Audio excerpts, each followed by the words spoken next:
So you want to get your first listing. Let me show you how.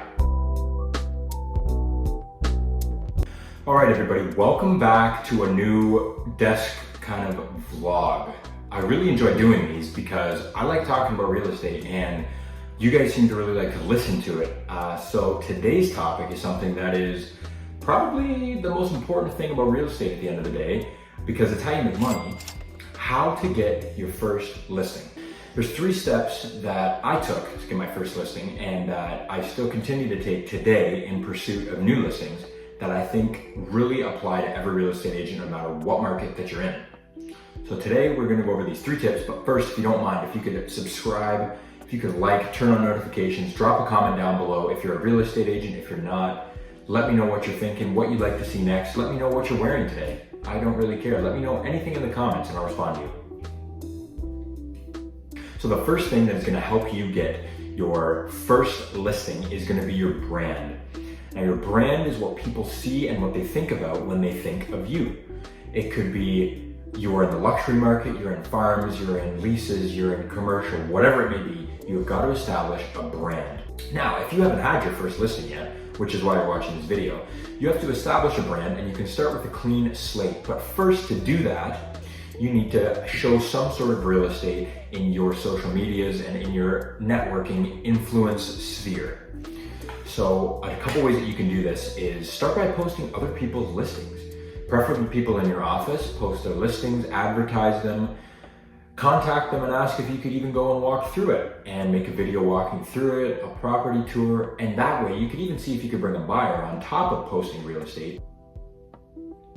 On top of this, you really just have to be active when you're new in the market and at all times in the market. Talk like you have listings, walk like you have listings, act like you have listings. You really have to fake it till you make it, because that will help people associate you with real estate in your market and the local listings. The next thing that I want to talk about is your mentor. I think starting off in real estate, a mentor is very important because they're going to teach you the fundamentals of real estate. They're going to guide you through everything. School only teaches you so much, but somebody with years and years of experience in the market is absolutely invaluable to your success as a realtor.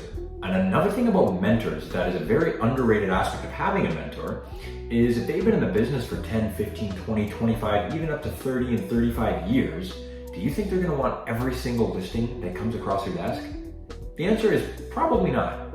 So when that happens, if you've built a good relationship with a really good mentor, you might get some hand-me-downs, and that could even be the source of your first listing. For example, if you have a mentor that is slowing down in the business and they're really only taking listings over $1 million, and they get a listing for $450,000 slide across their desk, what are the odds that they're going to give it to the person that they've been training for the past couple of months to a year?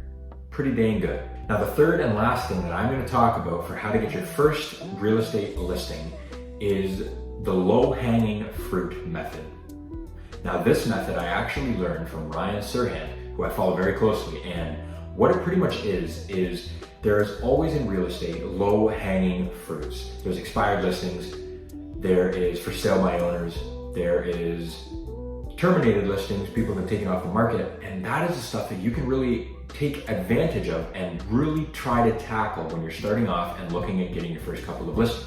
Now, who knows the reason that the listing didn't go through? It could be a psychopathic seller who's crazy hard to deal with. It could be that the place is truly just a piece of junk and it's not worth what it's listed at. It's a multitude of things, but that's not the point, because once you have a listing on your website that is your own, there's a chance that somebody else could come along and say, dang, so this place is listed at this, but my place is a lot nicer and I think I could get that. And all of a sudden, there's potential for you to get a real authentic listing that you have a really good chance at selling strictly because you went for the low-hanging fruit.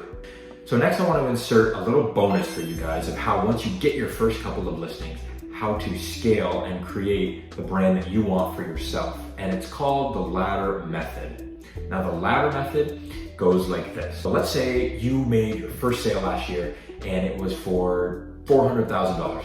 That's great. First of all, good for you. That's amazing. And I'm proud of you.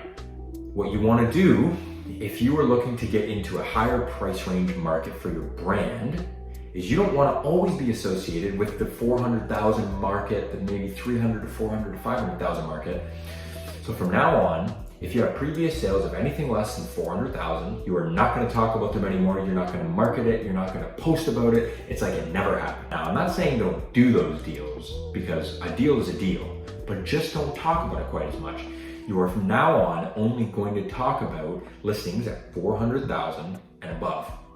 And let's say in 2 months, you get a new listing that sells for $450,000.